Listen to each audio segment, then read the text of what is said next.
반갑습니다.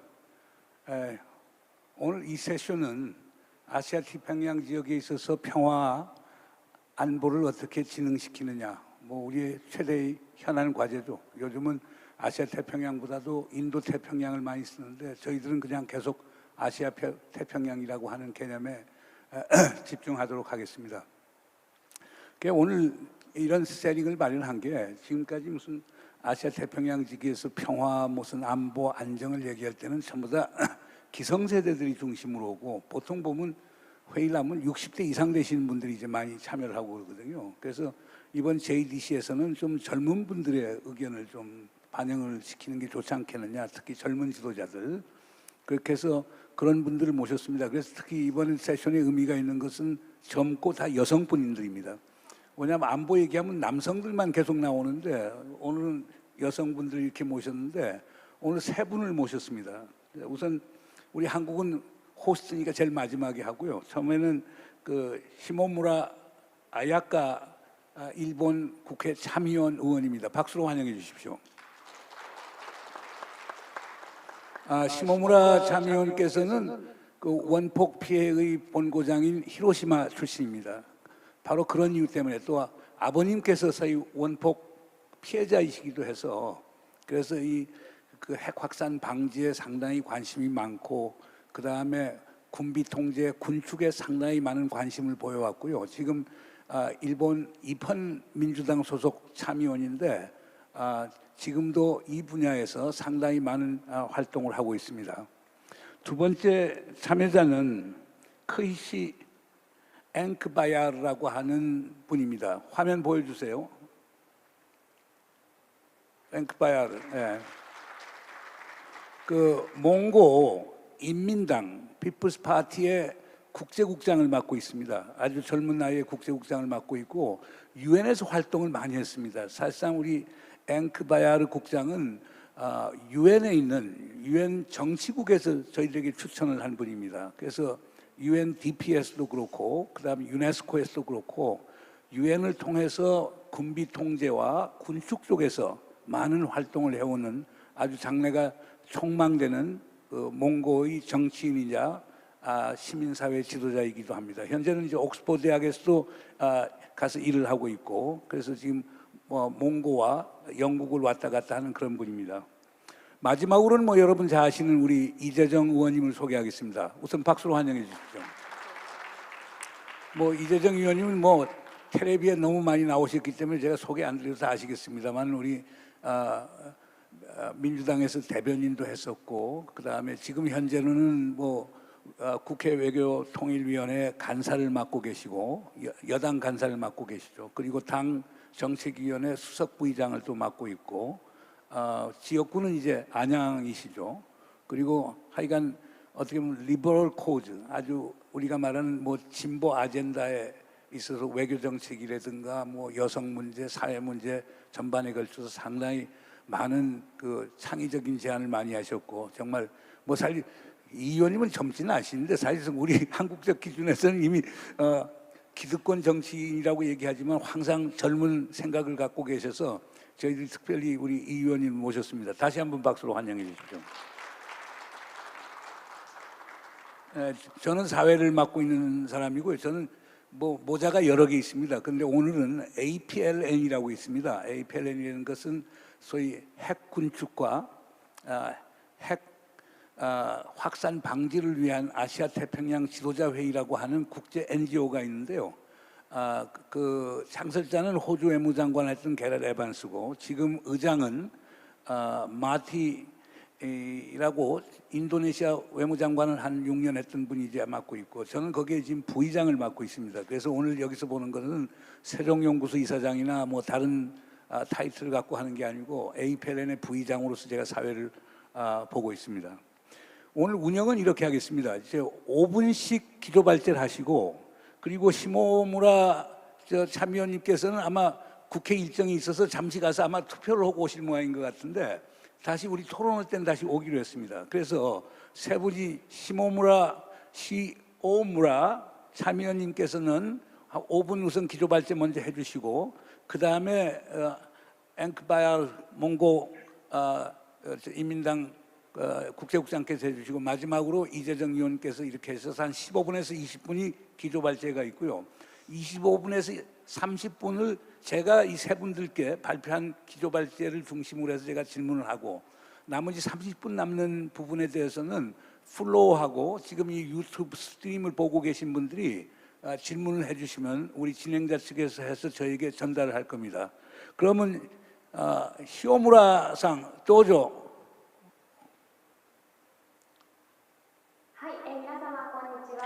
여러분 안녕하십니까?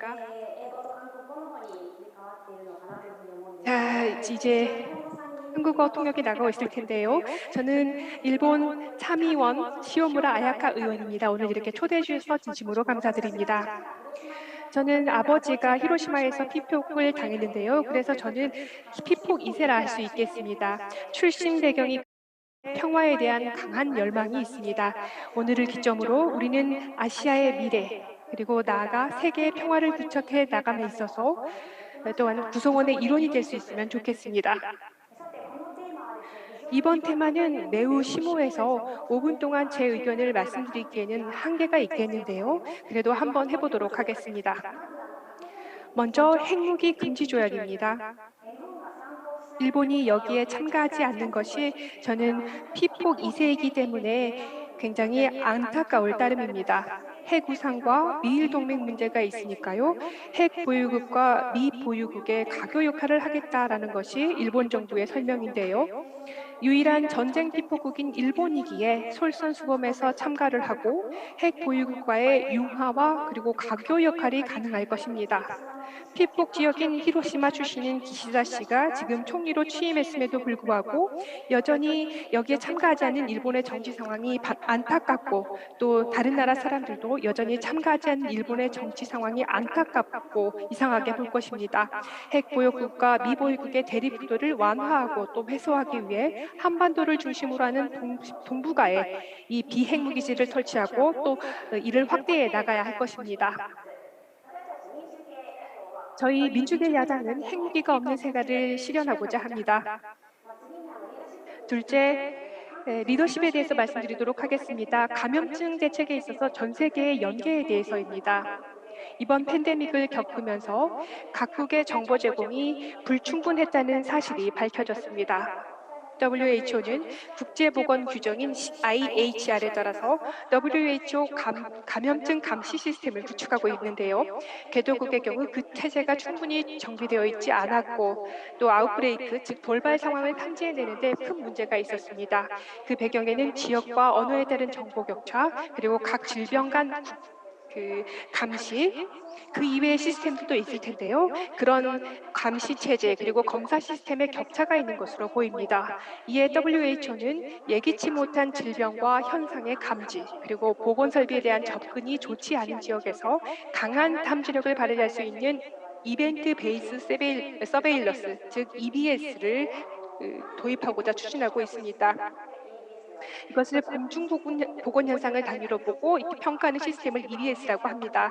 그런데 이번 코비드 사태에서는 중국 우한에서 발생한 원인불명의 폐렴과 관련해서요. 2019년 12월 29일부터 우한 당국이 조사를 시작했음에도 불구하고 중국이 IHR이 의무화하고 있는 WHO에 대한 보고 그리고 검증을 지키지 않았다고 알려져 있습니다. 그러한 반성에서 이 IHR이 실효성 있는 제도가 될 수 있도록 일본을 포함해 여러 국가 그리고 조직이 WHO 그리고 IHR의 개혁을 요구하고 있습니다. 그래서 재빨리 팬데믹을 감지하기 위해서 세계적인 감시 체제의 확립을 추진하는 것은 WHO에만 맡겨둘 것이 아니라 우리 정치가 그리고 각 분야의 리더들이 상호 이해를 심화하고 그리고 중국 등의 협력을 촉구해 나가는 것이 중요하다 하겠습니다. 리더십의 관점에서도 그렇습니다. 다음으로 아태 지역, 즉 남중국해 등을 중심으로 해양 질서 유지에 대해서 말씀드리도록 하겠습니다. 우발적인 충돌을 회피한다는 관점에서 정기적인 협의와 다국 간 훈련을 실시해 나가는 것은 이렇게 일본의 전문가들이 국제적 심포지엄 무대에서도 제안한 바 있으며 중국의 해양 진출이 계속되는 가운데 기존의 해양 질서를 유지한다는 관점에서는 이익을 같이 하는 지역의 국가들과 연계하면서 방위력과 해상에서의 법 집행 능력 강화 등을 도모하는 것이 중요하다 하겠습니다.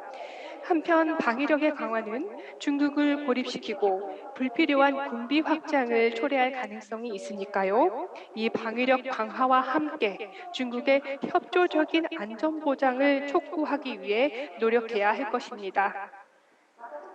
또한 특히 남중국해 문제와 관련해서는 중국, 일본, 인도, 미국을 포함한 모든 관계국들이 현재 군사활동을 자제해야 한다는 의견이 이 국제 심포지엄에서 나오기도 합니다. 남중국해의 주권 분쟁을 해결하기 위해서는 중국의 중재재판소의 판결을 이행하도록 호소하거나 또 정치적 신뢰를 축적하는 등을 통해서 법적 중재가 이루어질 수 있는 그러한 환경을 정비하는 것 또한 중요하다고 봅니다. 정치적으로 보면 안타깝게도 일본과 주변국이 대립하는 모습이 굉장히 안타까울 따름입니다. 우발적 분쟁과 충돌을 피하기 위해서는 우리 같은 젊은 세대가 평소에 서로 교류하는 것이 중요하다 하겠습니다. 이렇게 아태형 포럼 같은 자리에서 정기적으로 교류하고 또 기회가 있다면 만나는 것, 평상시의 만남을 중요시하고 또 감염증 대책은 물론이거니와 기후변화 대책 그리고 인구 문제, 인권 문제에 대하여 함께 대응해 나가는 것이 중요하다 하겠습니다. 감사합니다. 아이고 1분을 더 저축을 해주셨습니다. 아주 감사합니다. 그러면은 우리 앙카바야르 국장께서 그다음 발표가 있겠습니다. 부탁하겠습니다. Well, thank you very much. 네, 감사합니다. So I think 네, I will be probably using that. 그러면은 제가 1분 아낀 만큼 제가 1분 더 사용해도 괜찮을지 모르겠습니다. 제가 5분 동안 여러분들께 간단하게 저희 몽골에 대한 소개를 드리고자 합니다. 이렇게 듣다 보면은 몽골에 대한 맥락이 훨씬 더 잘 이해가 되실 것이라고 생각을 합니다. As you may 여러분도 아마 아실 수도 모르실 수도 있겠습니다만은 저희 몽골이라는 국가는 our population is really 인구가 330만입니다. 그리고 국토는 1.5, 150만 킬로미터니까요. 가장 인구가 산발적으로 여기저기 we are a land 인구 밀도가 낮은 국가고요. 그리고 주변에 러시아와 중국을 두고 있는 내륙 국가입니다. 그리고 일교차가 80도까지 가다 보니까 굉장히 극한 기후라고 할 수 있겠습니다. 저는 울란바토르에 사는데요. 전 세계에서 가장 추운 수도고요. 거기에 더해서 저희가 기르고 있는 가축이 7천만 마리입니다. 그래서 경제 상황을 짐작할 수 있으리라고 생각합니다. 그 다음에 정치적인 기호를 들리자면요. 저희는 의회 민주주의를 채택하고 있습니다. 국회 민주주의죠. 그래서 지금 현재 제가 소속돼 있는 몽골 인민당에서 다수당을 차지하고 있고요. 현재 올해 100주년을 기념했습니다. 민주주의 100주년을 기록을 했고요. So the current president 현재 대통령에는 오흐나깅 후렐수 지난 6월에 취임하셨고요. 저희 당 출신이십니다. 그래서 원래는 4년 동안 이제 총리직을 하시다가 대통령이 되셨습니다. 이 정도로 보시면 지금 정치적인 상황을 대각적으로 이해할 것이라고 생각하고요. 최근 이제 유엔 총회가 있었죠. 그래서 몽골리아 대통령께서 유엔 총회에 참석해서 몽골이 앞으로 2030년까지 10억 개의 나무를 세우겠다라고 하셨고 또 총회에서 저희가 in international 국제적으로 against war, 전쟁 반대의 날을 기념하자라는 얘기를 꺼냈습니다. 이런 식으로 몽골은 계속해서 최대한 using instability, 불안정성을 그리고 기후변화를 이겨내려고 노력하고 있고 지역 안보 이니셔티브에도 적극 참여하고 있습니다. 저기 외교 정책을 보시면은요, 저희가 열린 다자간 그리는 정책을 채택하고 있습니다. 그래서 아시다시피 저희는 옆에 2개 국가를 두고 있거든요. 그래서 저희가 가장 이 두 국가에 신경 쓰고는 있습니다만 그럼에도 불구하고 저희가 소위 말하는 제3의 이웃 정책을 피고 있습니다. 저희 몽골 같은 경우에는 모든 국가가 좋은 제3국이 되자 특히 그 중에서도 제3의 국가로 이웃 국가로 생각하는 국가들과 친하게 지내기 위해서 그런 점에서 좀 균형 있는 그런 힘의 다이내믹을 유지하려고 노력하고 있고요. 거기에 더해서 저희가 안보 다이얼로그를 지역 내에서 다양하게 참여하고 있습니다. 몽골 국가가 이 지역 내에서 유일하게 모든 국가와 우호적인 상태를 유지하고 있습니다. 그렇기 때문에 지금이야말로 저희 몽골이 나서서 대화에 참여하겠다라고 생각하고 있고, 그래서 저희가 매년 울란바토르 다이얼로그라는 것을 동북아시아 안보를 위해서 저희가 개최하고 있습니다.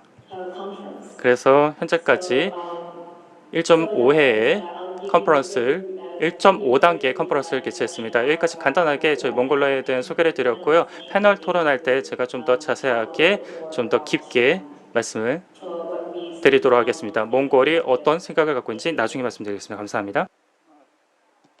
감사합니다. 모든 발표자들이 상당히 시간을 엄수하시는 발표자들입니다. 그럼 우리 이재정 의원님 부탁드리겠습니다.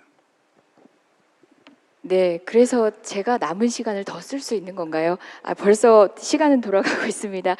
네, 젊지 않다고 말씀 주셨지만 대한민국 국회에서는 재선 의원 중에 사실상 가장 젊은 의원입니다. 그렇다 보니까 외교 통일이라는 남성의 영역에서 여당 간사직을 맡는 것도 사실 지난한 일과들이 좀 있었습니다. 여튼 제가 영파워 리더십을 대표해서 이 자리에 함께해서 교류할 수 있는 이 시간 영광으로 생각하고요. 한국을 이야기하고 한반도를 이야기할 때는 70년 된 전쟁, 끝나지 않은 전쟁을 이야기하지 않을 수가 없습니다. 브루스 커밍스 시카고대 교수가 이런 얘기를 했다고 하는데요. 한국은 전쟁이 얼마나 쉽게 일어날 수 있는지를 보여주는 나라, 그리고 전쟁을 끝나는 것이 얼마나 힘든지를, 어려운지를 보여주는 나라라고 합니다. 그 정도로 우리 스스로 남과 북이 합의를 해서 여러 가지 진척들을 시켰음에도 불구하고 여전히 전쟁을 종결하지 못하는 이 동아시아의 역학관계 모두가 잘 알고 계실 것 같습니다. 문재인 대통령을 비롯해서 우리 정부가 지금 현재 미국과도 함께 종전선언에 대한 이야기를 나누고 있고요. 대한민국 국회, 정기국회가 지금 진행 중인데요. 종전선언과 관련된 여러 가지 논의가 이어지고 있습니다. 이러한 한반도 평화 프로세스에 대한 문재인 정부의 노력을 이야기하면 이것이 한반도만의 문제라고 생각하기 쉬운데요. 지금 현재 동아시아의 또 다른 질서 재편의 시기에 있어서 시험대가 되는 것입니다. 한반도 평화 프로세스를 어떤 방식으로 둘러싼 우리 동아시아 영내 국가만이 아니라 미국, 중국 갈등 국면에서 어떻게 맞이하느냐가 사실 동아시아의 질서 재편의 시기에 우리가 성공적으로 평화를 정착시킬 수 있는지, 새로운 피스 레짐을 만들 수 있는지를 시험대 위에 올려놓고 한반도 평화 프로세스를 지켜봐야 합니다. 그런 관점에서 한반도의 문제는 동아시아 내에서 불거질 수 있는 여러 갈등 중에 n분의 1이 아니라 사실상 동아시아의 평화 체제를 만들 수 있는 바로미터가 될 것이라는 생각으로 여러 국가들이 함께 지혜를 모아야 할 때가 아닌가라는 생각을 합니다. 바이든 정부 출범 이후에 미중 갈등 역시도 이렇게 분단된 한반도를 중심으로 해서 이루어지고 있습니다. 영내에서는 또 다른 갈등이라고 한다면은 한국과 일본입니다. 우리 쇼무라 아야카 의원님께서 지금 자리를 비우셨는지 모르겠는데요. 1965년 한일협정 이후에 한일의원연맹이라는 의원들의 대화 채널이 개설되었었습니다. 그렇지만 이제는 1965년 체제를 끝낼 때가 되었고 한일 갈등이 우리 문재인 정부로서는 투트랙이라고 해서요. 역사적 문제와 별개로 미래를 지향해 나가는 또 다른 노력을 함께 하고 있는데요. 이런 젊은 세대가 65년 체제를 넘어서서 한일 의원 연맹을 넘어서서 한일 정말 필연적으로 함께 나아갈 수밖에 없는 우리 이웃 국가끼리의 새로운 대화를 열어봤으면 합니다. 그런 시도는 이미 몇 해 전 우리 상대적으로 젊은 층이라고 스스로 자부하는 의원들 간의 작은 대화체를 통해서 시작하고 있는데요. 실제 그 의원님들과 이야기를 나누어 보면 외교 무대에서 만들어진 전선과는 또 다른 굉장히 실리적인 측면에서 모두가 무민날 수 있는 여러 가지 해법들에 대한 이야기를 많이 합니다. 그처럼 영내에서는 우리 한일 그리고 미중 역시도 사실상 저는 뭐 극단적으로 가지는 않을 거라는 생각을 하고 있습니다. 그 가운데서 동아시아 권력 재편기의 한반도 평화 프로세스가 그 바로미터로서 모든 관여 국가들이 성과를 이루어낼 수 있고 이를 통해서 외교적 시험대가 되지 않을까라고 제안을 해봅니다. 여러 가지 질문들을 받게 될 것 같은데요. 저는 자국을 중심으로 한 국지적인 분쟁 지역의 시중에서 드리는 말씀이 아니라 이 자체에 목도하고선 우리 전 세계 시민 국가들이 마땅히 해야 될 바가 바로 이 동아시아에서 어떤 역할을 맡느냐에 따라서 미래가 달라질 수 있다는 생각입니다. 네, 추후에 의견들 나누면서 더 말씀드리도록 하겠습니다.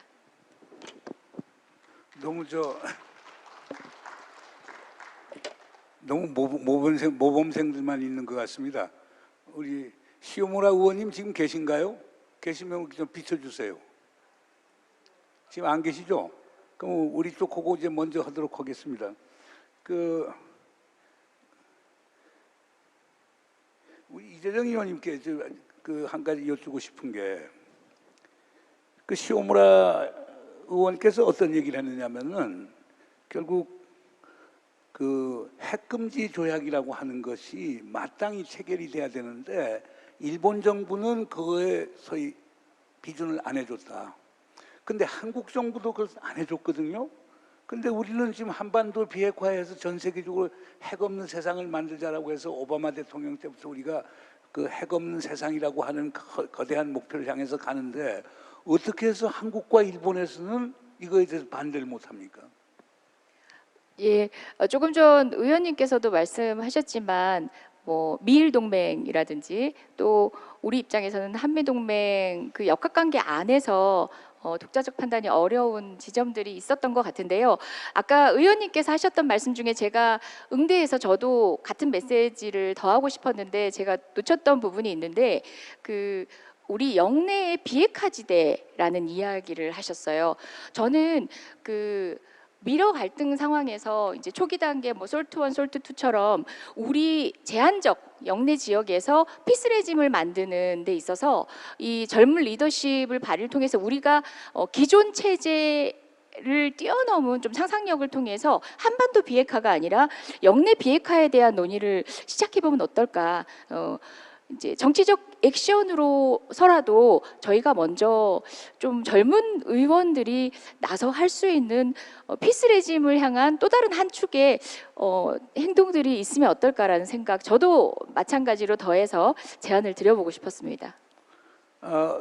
우리 앵크바라 우리 국장께 제가 질문을 하고 싶은데요. 몽고 입장은 어떻습니까? 몽고는 사실상 선제적으로 몽골을 비핵지대화로 선포를 했고, 그 다음에 이제 블루 배너 운동을 포함해서 소위 비핵 지대화 운동에 가장 이제 첨단적으로 나서고 있는데 핵 금지 조약에 뉴클리어 웨펀스 프로히비션 트리티에 몽골은 어떻게 그걸 서명을 했습니까? 서명을 하지 않았습니까? So Mongolia has. 몽골 같은 경우에는 잠시만요. Okay, so Mongolia has. 몽골리아 같은 경우에는 비준을 했습니다. NPT에 비준을 했고요.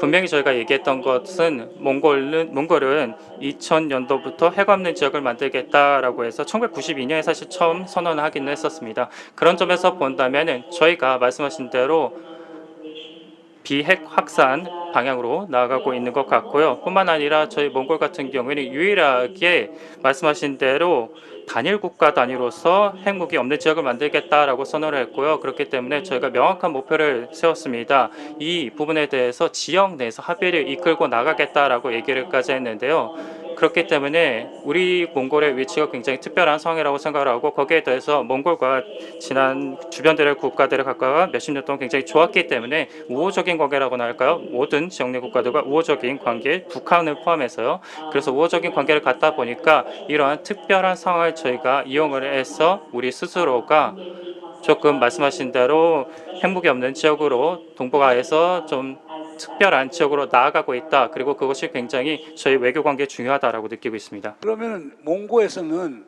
이 핵무기 금지 조약을 비준을 할 때 반대 세력들은 없었습니까? 몽고 내에서도 분명히 친미 세력들이 있을 텐데.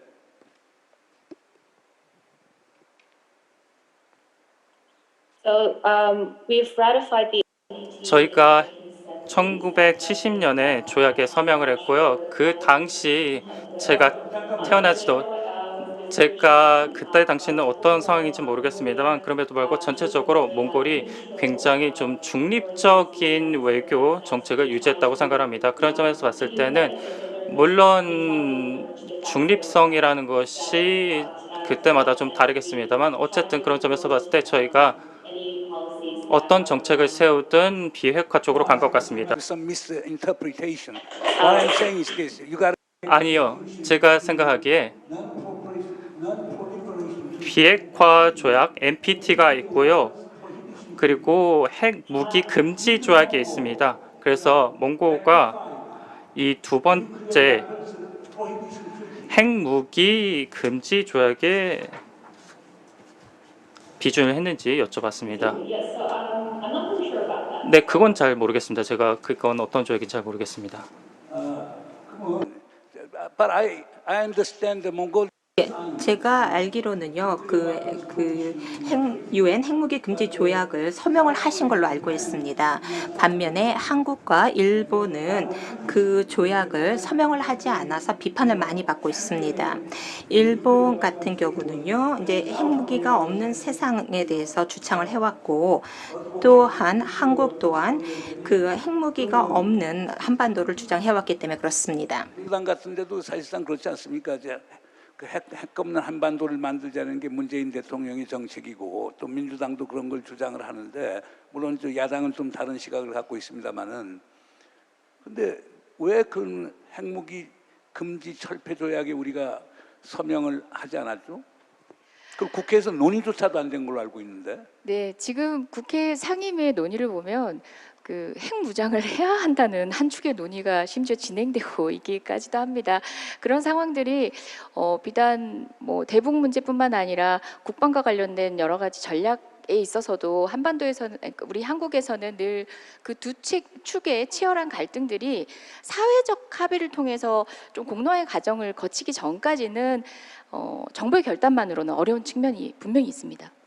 그러면 아까 그러니까 핵무기 없는 동북아를 만들자라고 얘기하는데 저도 동의하는데요. 네. 왜냐하면 한반도를 비핵지대로 만들려고 하면은 동북아 전체의 비핵지대가 만들어지지 않으면 맞습니다. 현실적으로 불가능하거든요.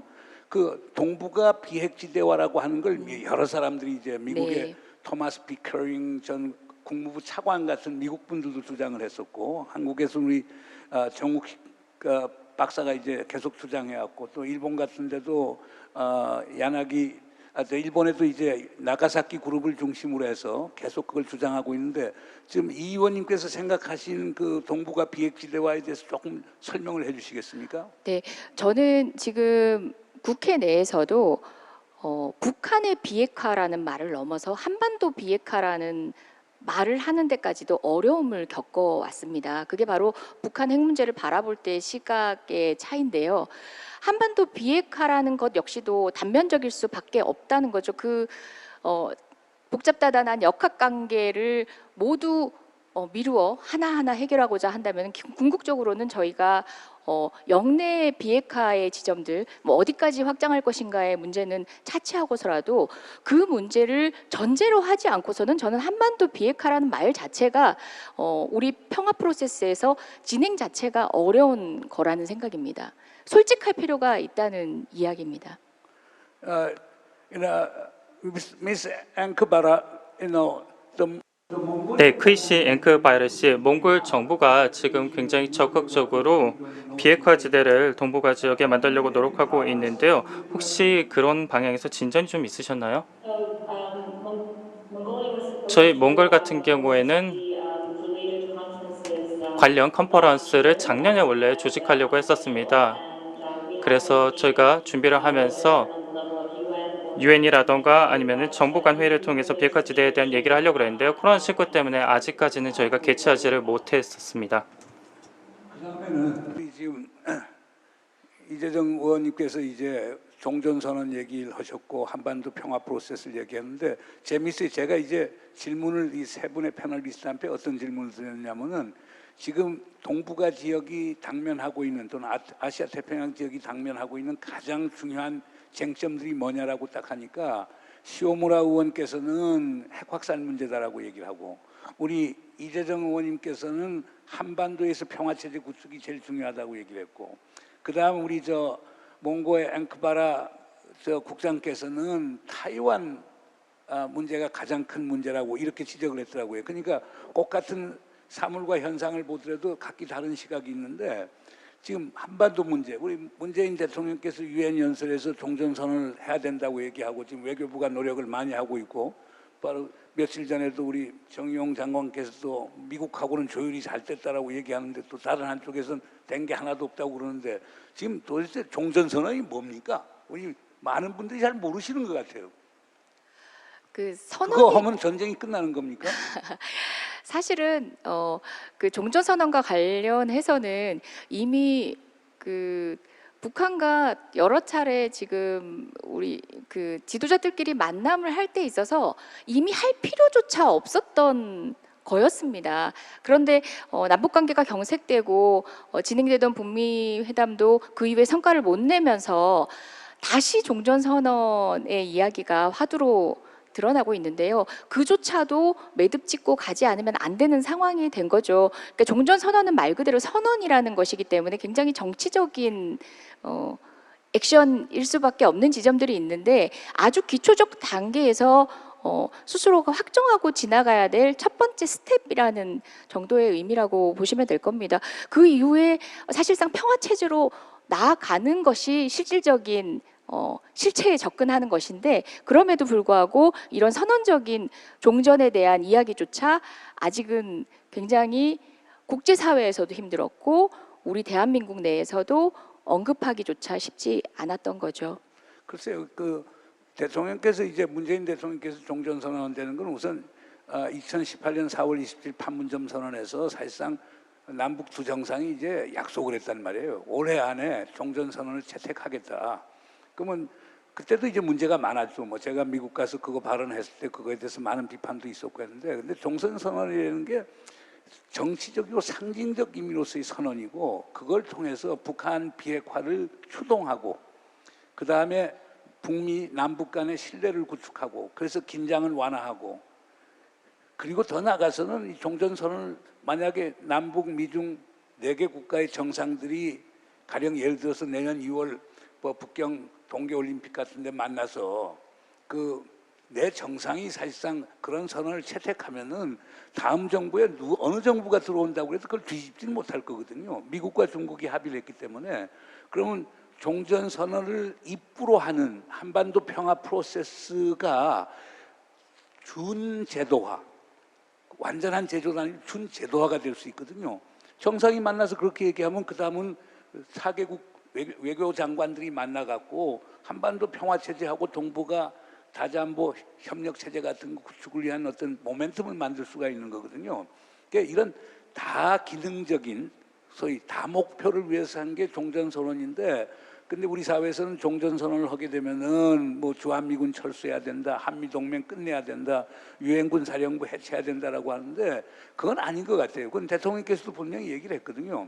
종전선언이라고 하는 것은 정전협정 체제를 평화협정 체제로 전환시켜서 한반도에 항구적인 평화체제를 만들기 위한 하나의 입구로서의 전략적 포석, 정책적 포석이고 다른 한편으로서 한미동맹과 주한미군은 2개의 주권국가인 한국과 미국이 양자 협력을 통해서 해결한 거니까 이 종전선언을 채택하는 거하고 주한미군 위상이나 한미동맹은 별개일 거라고 얘기하는데 많은 특히 보수적인 시각을 갖는 분들이 그거에 대해서 동의를 하지 않죠.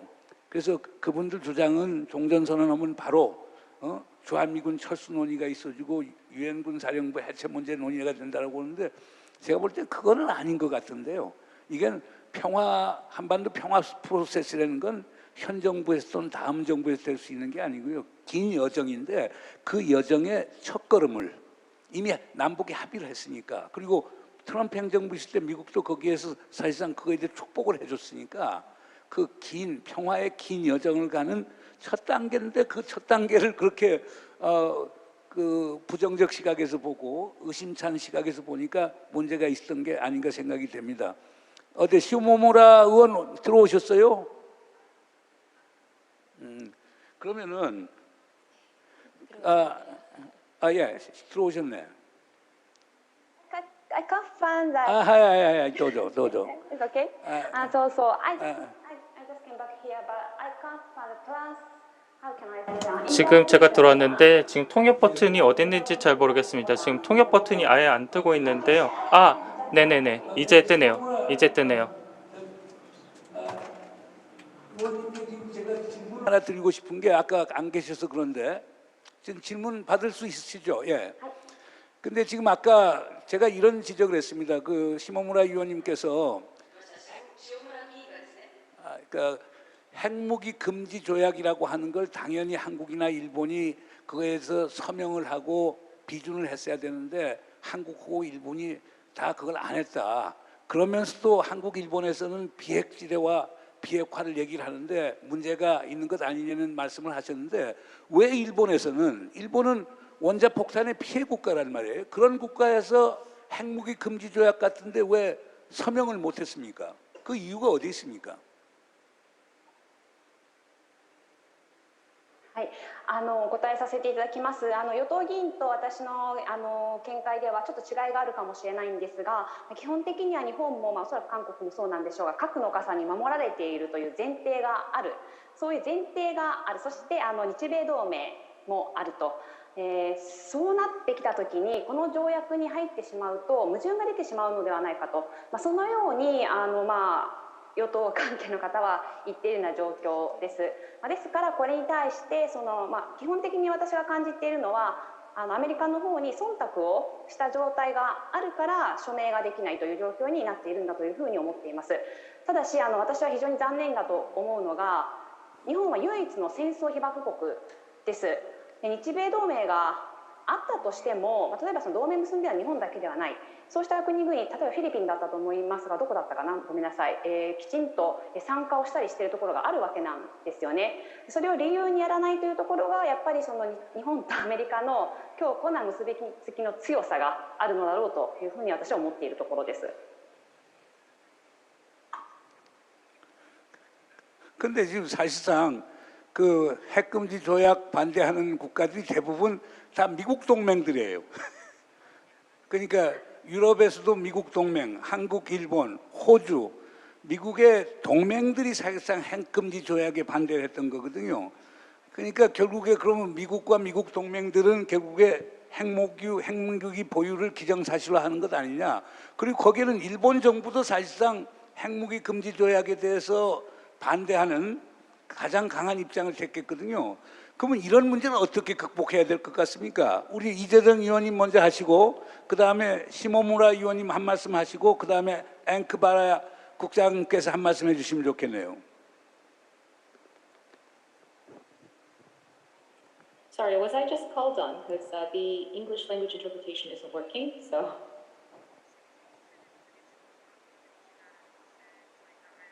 So if that question was meant for me, could you... 지금 줌이 잠깐 꺼져 있어서요. 다시 한번 영어 통역을 할 시간 잠깐 주시면 감사하겠습니다. Hello?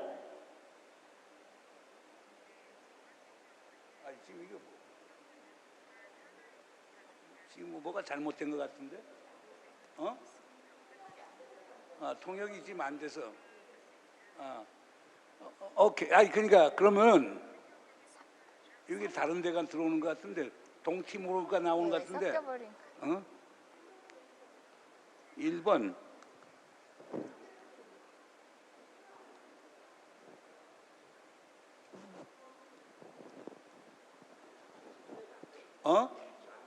안 되고 있지. 그럼 이제 한국말로 하시고 그럼 이재정 의원님께서 그 답변을 좀 해주시죠. 왜냐하면 여기 갑자기 뭐 동티모르가 나오니까 다른 세션하고 섞인 것 같아요. 그러니까 근데 이제 그 문제가 상당히 심각한 문제인데 우리 입장에서는 사실상 우리 동북아 자체도 이제 핵이 없으면 좋은데요. 우리가 동북아 비핵지대화라고 하는 건 그렇습니다. 그 그게 모든 국가가 다 핵을 포기하는 건 아니고 NPT 체제에 있어서 핵을 가진 국가들, 미국, 중국, 러시아는 핵을 갖는데 안 가진 국가, 한국, 일본, 몽고, 북한 이런 국가들의 경우에 대해서는 이 핵을 가진 국가가 선제 사용을 하지 않고 네거티브 시큐리티 어슈런스라고 해서 이들 국가에 대한 안보를 보장해 준다는 조건을 유엔에서 조약으로 체결을 해갖고 우리가 핵무기 없어도 안심하고 살 수 있는 그 법적 제도적 근거를 만들면은 우리 다른 국가들끼리 핵도미노를 할 이유가 없지 않느냐, 이 구상에서 시작되는 거거든요. 그렇게 해야 우리 살 길이 생기는 거고, 북한 입장도 그게 되지 않고 우리 한국이나 일본이 언제라도 우리가 핵무장을 할 수 있다고 생각하면 북한 입장에서는 핵에 대한 유혹을 떨치지 못할 거예요. 그래서 그런 점에서 이재정 의원님께서 좀 말씀을 해주시죠. 네, 방금 말씀하신 것처럼 미중입니다. 사실 영내에서 비핵화지대가 된다는 것은 꼽을 수 있다면 미국과 중국이 우리 비핵지대에 대한 전략적 핵 무기의 사용이라든지 등 전개에 대해서 선언적으로 하지 않을 것을 분명히 나타내야 되는 거고요. 그것과 관련해서 지금 미중 갈등에 첨예한 지역적 갈등을 겪고 있는 곳이 또 이곳이기도 합니다. 단순하게 핵 확산에 대한 인지만으로는 해결될 수 없는 국제적인 어떤 정세에 우리 동아시아 지역, 우리 동북아 지역의 각 국가들이 어떤 역할로 나설 것인가에 대한 근원적인 각자의 책임감에서부터 시작된다는 생각이 들고요. 저는 좀 자신감을 드러낼 필요가 있지 않나. 뭐 육자가 되었건 아니면 또 어떤 관계가 되건 우리가 이제 리더십을 좀 분할적으로 가져가면서 다자적 리더십을 우리 스스로가 주체적으로 좀 가져가는 것부터가 시작이다라는 생각입니다. 네. 우리 시모무라 의원님, 한 가지 질문하고 싶은데, 한반도에 종전선언을 하고 평화체제로 가는 것이 일본의 국가이익에 도움이 됩니까? 도움이 되지 않습니까? これは明らかに私は個人的になんです、すみません、役に立つと思っています。今、休戦状態が続いているということは、隣国ですね、隣の国である日本においては、安心できる状況ではないということが、さまざまな軍備の増強とか、私たちもまたGDP に加えて1% だった軍事の方を 2% にしようっていう形にも今なりつつありますし、際限ない軍拡を生む一つの理由になっているというふうに思っておりますので、私は被爆2世としても、国会議員としてもプラスになると私は考えています。 앵크바르 국장님께서는 몽고 입장에서는 어떻습니까? 한반도에 평화가 오는 게 몽고 국익에 도움이 됩니까? 아니면은 오히려 동북아의 전략적 안정을 해칠 것 같습니까? So I'm gonna 제가 생각하기에 지금 미중의 라이벌 관계에 대해서도 말씀하셨고, 그리고 그런 긴장들이 이 지역에서 많이 보이고 있는데요. 그래서 제가 생각하기에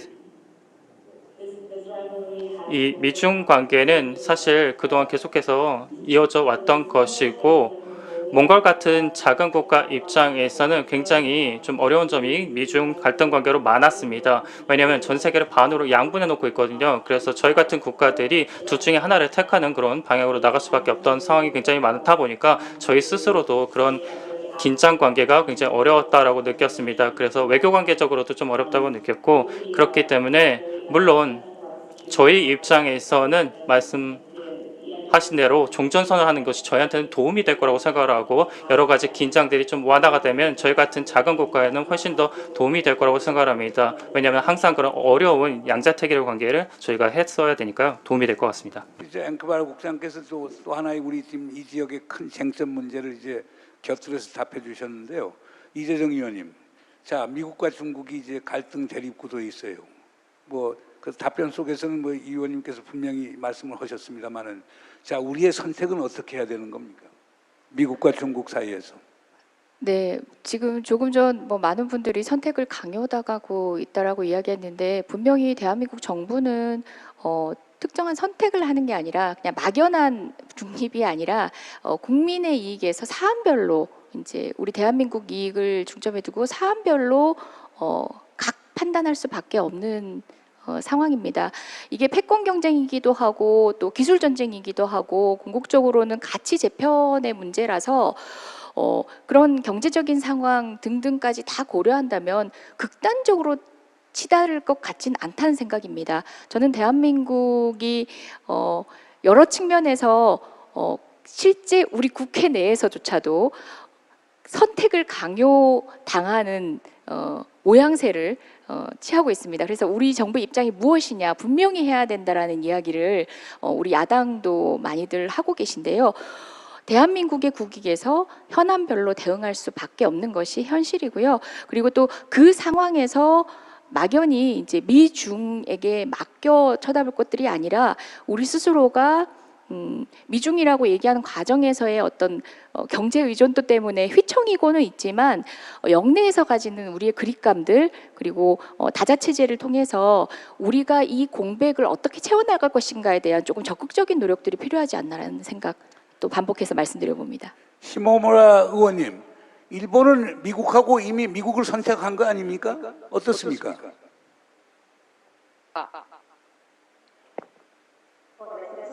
네, 그렇습니다. 그렇게 보이는 부분이 있어서 굉장히 유감스럽게 생각합니다. 네, 그런 의견들이 많이 지금 나타나고 있는 상태가 아닌가라는 생각이 듭니다. 미일 그리고 한국과 포함을 해서 연계를 추진을 해야 되는 그런 시점인데요. 어느 한쪽을 선택한다든가 어느 나라를 고를 것이냐 이런 식으로 이제 보이는 그런 부분에 대해서는 일본도 반성할 지점이 있지 않나라는 그런 생각이 듭니다. 그러니까 시모무라 의원님, 지금 우리가 지금 많은 이제 보수적인 분들이 얘기하실 때 이제 미국을 중심으로 해서 한국, 일본 이렇게 3자 연합 또 일본 같은 데는 쿼드 같은 거에서 4자 협의체를 통해서 중국에 사실상 대항하자라고 그러는 건데 그래서 미국과 중국 사이에 군사적 분쟁이 일어났다. 그러면 전장, 배틀필드는 한반도, 일본 열도, 대만 해협, 남중국해가 될 거 아닙니까? 이런 거에 대해서 일본 분들은 어떤 인식을 하고 계시죠?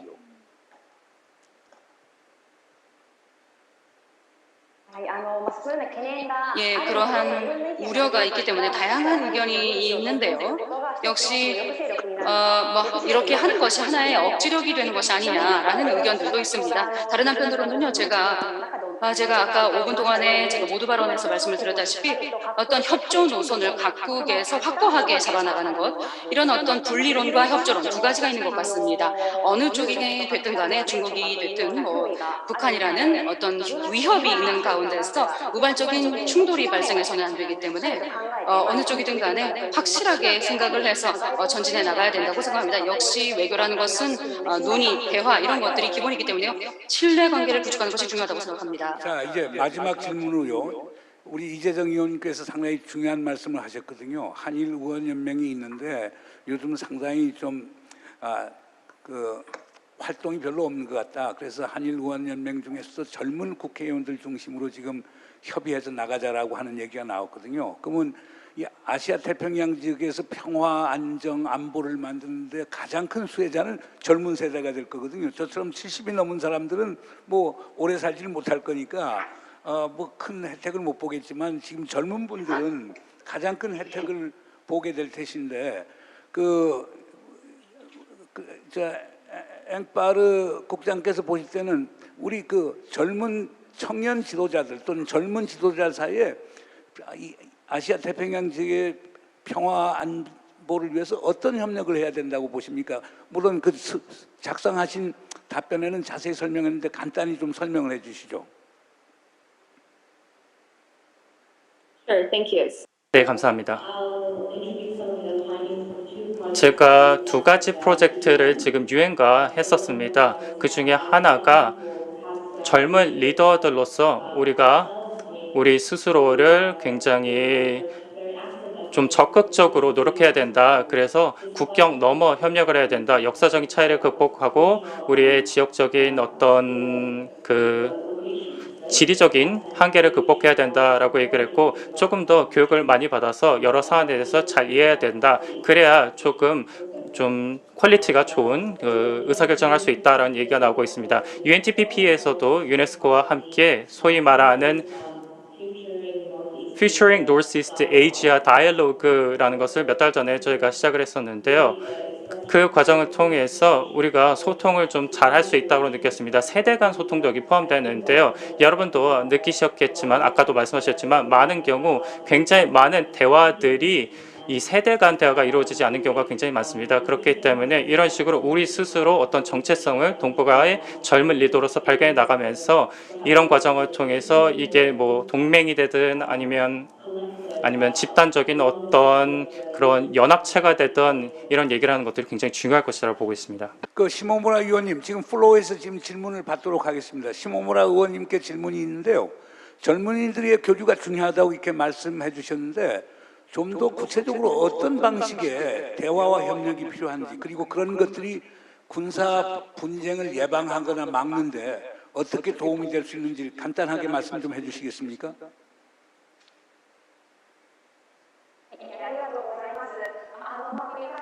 감사합니다. 저희들이 말씀드리고 싶은 사항은 연립적인 부분이 있어서요. 베테랑이라든지 또는 다른 사람들이 함께 참가해서 활동을 하고 있는데요. 저도 그 자리에 참여를 해서 앞으로도 더 적극적으로 관여를 해서 활동을 하고 있습니다. 그리고 저도 한국의 친구들을 굉장히 많이 두고 있어요. 그래서 그분들과도 함께 연계해서 활동을 해나가고 싶습니다. 특히 지금 현재 한국이라든지 아시아 문화라는 것이 전 세계적으로 굉장히 인기가 많지 않습니까? 한국에서도 일본에서도 한국의 문화가 BTS라든지 다양한 한국의 문화가 일본에 들어와서 인기를 모으고 있습니다. 그래서 대화의 계기를 만들어 나가면서 서로 즐길 수 있는 그런 분위기를 만드는 것이 중요하다고 생각합니다. 그뿐만 아니라 젠더라든지 또는 기후 변화라든지 인권 문제라든지 이런 것도 중요하다고 생각합니다. 모두 함께 이런 것들을 논의하면서 협력해 나가는 것이 우리 젊은 리더들, 영 리더들이 해나가야 할 것이라고 생각합니다. 함께 인내심을 가지고 함께 교류를 해 나가는 것이 굉장히 중요해질 것이기 때문이니까요. 이런 젊은 의원들이 의원연맹을 의원연맹 활동도 하고 있는데요. 적극적으로 교류를 하면서 그리고 페이스 투 페이스로 함께 만나면서 이러한 활동들이 중첩되면서 모여져서 더욱더 좋아질 것이라고 생각이 듭니다. 그리고 또 하나 말씀드릴 게 있는데요. 유엔의 채택에 있어서 국제 협력에서 결의가 있었습니다. 각국이 다시 한번 인식을 하고 함께 지켜나가는 것이 중요하다고 생각합니다. 그래서 중국을 포함해서요, 이 부분이 중요하다고 생각합니다. 국제법을 지키는 것이 중요하다라는 것. 감사드립니다. 시오무라 의원님께서 말씀하셨는데 우리 JDC 문대림 이사장님 이번 회의 주최하신 분인데 그 젊은 정치 지도자들이 조금 이 JDC 영 리더스 포럼에 참여해서 얘기할 수 있는 기회를 좀 많이 만들어줬으면 좋겠네요. 큰 소리로 하시겠다고 말씀해 주시고, 예, 박수로 환영해 주십시오. 그러니까 우리 이사장님도 한 말씀 하시고. 네, 제가 이제 약 10년 전에 우리 문정인 교수님께서 쓴 글을 읽는 과정에 중동 다음 분쟁 예상 지역이 이 아시아권역일 수 있다.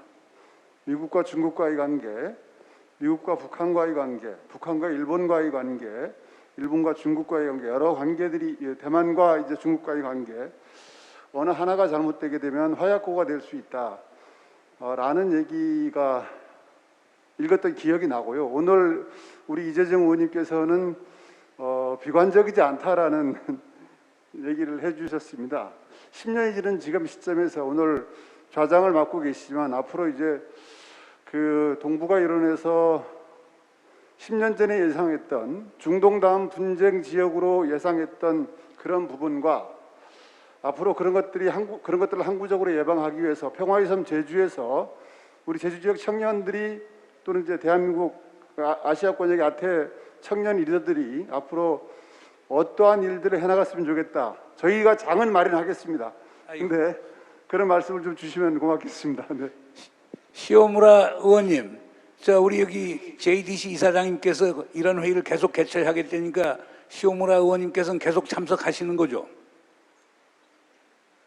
ぜひお願いします。もうすぐにでも行きたい 네, 気持ち 좀 です。 부탁드리겠습니다. 당장이라도 제가 달려가고 싶은 마음입니다. 네, 감사합니다. 이재정 의원님, 지금 플로어에서 질문이 하나 있는데요. 자, 종전선언을 하게 되면 자연히 북한 비핵화를 추동할 수는 있겠죠. 그러면 북한한테 뭔가 줄 수 있는 게 있어야 되는데 그 인센티브가 뭡니까? 아마 미국이 그걸 안 보여주니까 지금 북한이 대화에 안 나오는 것 같은데 그거 없이 북한이 종전선언에 참여할 이유가 있을까요? 지금 뭐 핵무기를 포기하면서 종전선언을 해야 할 만큼이라는 뭐 이런 질문을 주셨는데 그건 또 이제 논의가 굉장히 복잡해지기 때문에 이게 종전선언만으로 이야기를 했을 때 무엇이 그에 상응한 조치인가에 대해서는 갑론을박 굉장히 다양한 소재들이 지금 병렬식으로 나와 있습니다. 하지만 분명한 건 그 어떤 식의 프라핏이든 간에 이제 이익이든 간에 통역이 안 되고 있나요? 아니, 되고 있습니다. 네, 어떤 식의 이익이건 간에 분명히 체제 보장을 위한 미국의 정확한 의지가 보여질 필요는 있고 그 부분에 대한 신뢰를 기반으로 해야지만 이 종전선언이라는 이 초기 단계 입구에도 다다를 수 있다는 생각입니다. 그 질문은 여기에 주셨지만 그래도 저희 의원님이 그 일본 의원님도 계신데 제가 꼭 한번 다시 강조해서 말씀드리고 싶은 게 있어서 그러는데 조금 말을 조금 더 이어도 되겠습니까? 예, 허락을 얻어 말씀드리겠습니다. 아까 제가 말씀드릴 때 우리 잠시 이제 투표를 하러 가신 것 같아가지고 다시 한번 말씀드리면 그 65년 한일 협약 이후에 한일 의원 연맹이라는 것이 만들어졌는데 이것이 우리 일본 여성 의원님도 그렇고 저도 국회에서 느끼는 것들이 많을 겁니다. 정치 영역, 남성의 영역, 특히 또 일본과 한국 같은 유교 사회에서 만들어진 어떤 연공서열 문화 안에서 그 한일의원 연맹이 가진 체제에 따라서 교류한다는 것이 얼마나 좀 한계가 있었는지를 아마 활동해 보셨으면 느끼셨을 것 같습니다. 그런 차원에서 65년 체제와 관련돼서 정치적으로도 역사적으로도 많은 이야기들이 있지만 그것을 뛰어넘을 수 있는 새로운 통로로서 동아시아의 리밸런싱이라고 하는데 과거로 회귀하지 않고 현재 체제는 유지하면서 인정하면서 미래를 이야기할 수 있는 새로운 논의는 바로 우리들이 할 수 있다는 생각입니다. 그리고 오늘 공교롭게 여성 패널이 모두 3명인데요. UN 안보리 결의안 1325 정말 여성 리더십 그리고 젠더적 리더십이 가미된 평화체제는 갈등 분쟁 지역의 해결은 지속성이 훨씬 더 높다고 합니다. 남성들만의 영역에서 보조자로서가 아니라 정책 결정 주체로서 각 역할들 기대하면서 계속 소통하고 싶다는 말씀을 드리고 싶습니다. 여기서 시오무라 의원님께도 질문이 하나 더 있는데요. 그 남중국해 문제에 대해서 그걸 이제 국제법적으로 이제 해결을 하자라고 얘기하는데 가령 중재재판소 판결이 나왔는데도 이제 중국이 거기에 이제 그걸 수용하지 않고 있는데 이런 상황 하에서 어떤 방식을 통해서 남중국해에 있어서 그 해로 안전을 보장하고 그 다음에 전략적 안정을 구축할 수 있는지 그 방안이 있으면 좀 말씀을 해주십사 하는 질문이 있습니다.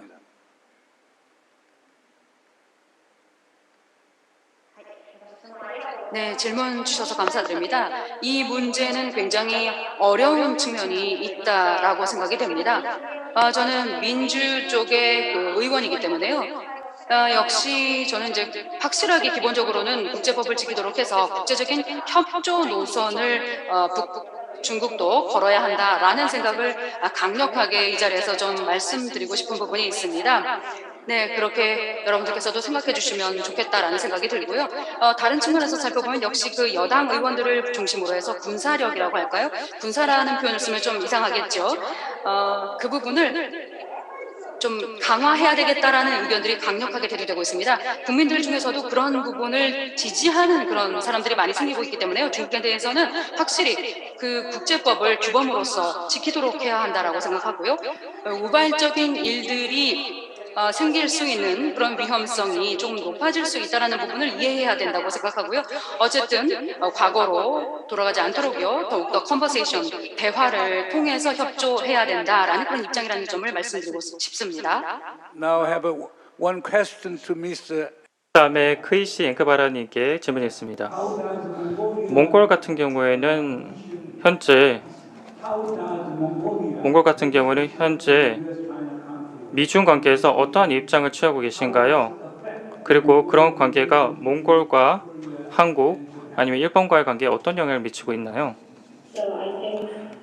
제가 생각하기에 한중일이 다 이해하듯이 저의 외교 정책의 가장 주안점은 첫 번째로 주변국입니다. 그리고 두 번째로 제3의 이웃 국가 정책이고 미국, 한국, 일본이 다 포함이 됩니다. 그래서 지금 같은 경우 코로나19 상황 때문에 국경을 봉쇄했기 때문에 저희의 수출이 80%가 다 중국을 통해서 갑니다. 그렇기 때문에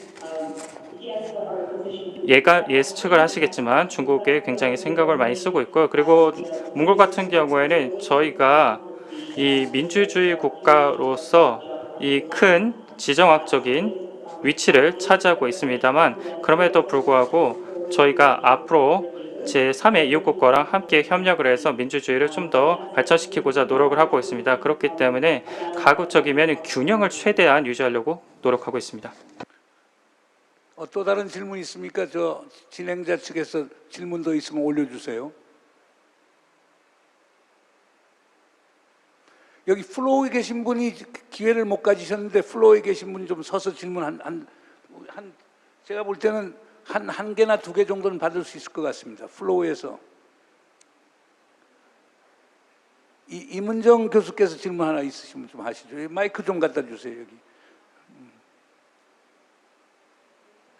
네, 감사합니다. 기회를 주셔서 제가 감히 지금 껴들지를 못하고 있었는데요. 시간 주셔서 감사하고 저는 오전에 우리 APLN에서 그 세션을 했었습니다. 비슷한 주제로 했었는데 비핵지대가 지금 이 한미동맹의 미일동맹도 마찬가지입니다만 이 핵 우산하고 부닥치는 문제에 대해서는 글쎄 이거에 대해서는 그것이 정말 현실이기 때문에 뭐라고 딱히 묘안이 없다라는 것이 물론 우리의 그 의지의 문제이기도 하겠습니다만은 그런 부분들이 좀 안타깝다는 그런 생각을 하면서 들었습니다. 특히 시오무라 의원님의 그 문제 의식에 대해서 깊이 공감하는 바이지만 여전히 이 국제사회 특히 핵을 둘러싼 정치라는 것이 그렇다 싶고. 저는 글쎄 그래도 우리 존경하는 우리 이재정 의원님 또 계시니까 또 질문을 드리자면 우리가 어떻게 해야 조금 그래도 이런 좀 초당적인 너무 뻔한 질문일 수도 있겠습니다만은 어떻게 이 대통령제 이 상황에서 어떻게 해야 좀 초당적인 입장을 아우를 수 있는 어떤 기제를 만들 수 있을까요? 의원이시기도 하고 또 지금 외통위 그 간사를 하고 계시기도 하고 하니까 좀 그 부분을 정말 현실적으로 어떤 기제가 필요하고 마련될 수 있을지를 좀 여쭤보고 싶습니다. 네, 감사합니다. 이 의원님 답변하시죠.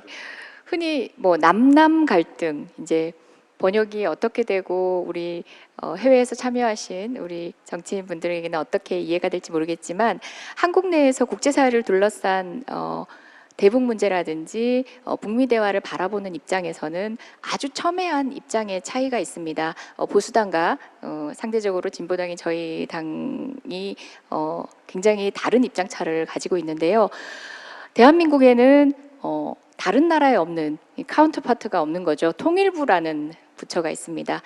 통일부에서 그 사회적 대화를 시도했었습니다. 통일에 대한 사회적 대화를 보수 진보를 아우르는 시민사회가 참여해서 굉장히 숙의된 시간 동안 해서 우리가 바라는 통일의 원칙 그리고 통일된 대한민국은 최소한 어떤 나라여야 하는지를 저희가 예산을 투자를 해서 굉장히 지난한 시간을 가졌고 그래서 최소한으로 협의한 내용들이 얼마 전 발표가 됐는데요. 그게 국회로도 전해지고 대통령께도 전달이 되고 하는데 생각보다 언론에서는 많이 안 전했는데요. 이렇게 숙의된 공간에서 정말 사회적으로 공론화를 해서 제대로 대화 나눌 수 있는 공간만 있으면 우리가 합의할 수 있는 지점 분명히 있습니다. 그것을 국제사회에서 어떻게 관철시켜 나가는 문제는 또 차치하더라도 대한민국 내에서 이 남남 갈등이라는 또 다른 조어를 만들어가면서까지 합의되지 못하는 내용들은 충분히 사회적 대화의 기회를 만들어야 한다는 생각이 들고요. 아마 통일부의 그 시도가 부족하지만 첫 번째 그래도 모종의 성과를 내지 않았나라는 생각을 해봅니다. 외통위의 다른 당 의원님, 이제 국민의힘 의원님과 이야기를 나눌 때 사석에서 지방자치단체장의 경험이 있는 분들은요, 지금 기후 변화 때문에 사과가 점점 이제 남쪽에서 북쪽으로 이렇게 옮겨 재배를 할 수밖에 없는 상황에서 예를 들어 뭐 청송 사과라든지 우리가 남도의 이름을 붙여서 달고 있던 그 모든 것들을 북과 함께 하면서 여러 가지를 꿈꾸고 계시는 그때 당시의 계획들을 얘기하시면서 지방자치단체 간 교류를 통해서 또 스냅백 제도를 활용해서 우리가 할 수 있는 것들이 많다라고 하는데 그게 바로 획일화된 야당의 어떤 정치적 입장하고는 굉장히 다른 거거든요. 실제 대화의 구체적인 내용 안으로 들어가면은 우리는 많은 것들을 합의할 수 있고 그렇게 동의해낸 구성원들 간에 합의된 어스름 합의한 그런 지점들을 바탕으로 해서 또 국제관계에서 저희가 중견 국가로서의 좀 자신감 있는 리더십을 이제는 발휘할 때가 되지 않았나 생각합니다. 감사합니다. 뭐 지금도 카멘트하고 질문들이 많은데 시간이 어느덧 다 된 것 같습니다.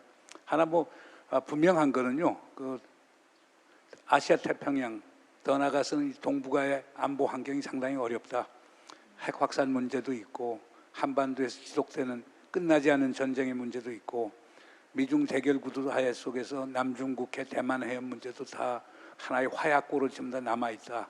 이건 현실로 남아 있는데 여기서 이제 몇 가지 이제 아이들이 나온 것 같아요. 그러니까 핵 문제 해결하기 위해서는 동북아 비핵지대와 같은 것을 좀 한번 협의해 나가자. 라고 하는 얘기들도 나왔고요. 그 다음에 이제 한반도 종전선언과 평화체제라고 하는 것은 주변국들에게 다 도움이 되는 건 분명한데 그걸 어떻게 만들어 나가느냐 하는 것은 쉬운 일이 아니다라고 하는 이런 합의가 있었던 것 같고요. 세 번째로는 이게 미중 대결 구도에서 미국, 중국에 맡길 수 있는 건 아니지 않느냐. 그렇다면 다자 협력을 통해서 풀어나가자라고 하는 게 하나의 오늘 여러 가지 나온 제안 중에 하나인 것 같습니다. 그리고 이제 제일 중요한 것은 미래의 주인은 젊은이들이기 때문에 젊은이들이 담론을 만들어 나가고 그리고 이런 평화 안보를 만들어 나가는 하나의 엔진이 돼야 하는 것 아니냐, 견인차가 돼야 될 것 아니냐 하는 이게 있는 것 같습니다. 그런데 이재정 의원께서도 말씀하셨지만은 아까 한일 의원연맹 사례도 그렇고 우리가 한미 간의 전략 대화 하는데도 보면 전부 다 이제는 최소한 50대 이상 되는 사람들만 전부 다 하거든요. 사실은 60대 이상 되는 분들만 얘기해요. 그 양반들 살 날 얼마 남지도 않았는데 미래의 주인은 젊은이들인데 젊은이들이 중심이 돼갖고 결국 이 아시아 태평양 지역의 평화 안보 다자 협력에 대해서 많은 논의를 할 필요가 있지 않느냐. 결론적으로 이제 말씀드린 우리 문대림 이사장님께서 이 JDC 청년 지도자 포럼이라고 하는 것을 그런 방향 쪽에서 적극적으로 활용하시겠다고 말씀하셨기 때문에 최소한 여기 일본의 참의원 의원님, 그 다음에 한국의 국회의원님 앞에서 그것도 우리 외교통일위원회 지금 간사이자 아마 다음에 위원장이 되실지도 모르는데 공헌을 하셨기 때문에 앞으로도 계속 JDC에서 이런 세션을 만들었으면 합니다. 하여간 오늘 처음 시도인데 특히 젊은 정치 지도자들 간의 처음 시도인데 아주 의미 있는 그리고 솔직한 토론이 있었다고 생각이 됩니다. 대단히 감사합니다. Thank you very much. 아리가또 고자이마시다. 잠시 JDC 이사장님 단상에 올라오시면 저희 기념 촬영 진행하도록 하겠습니다.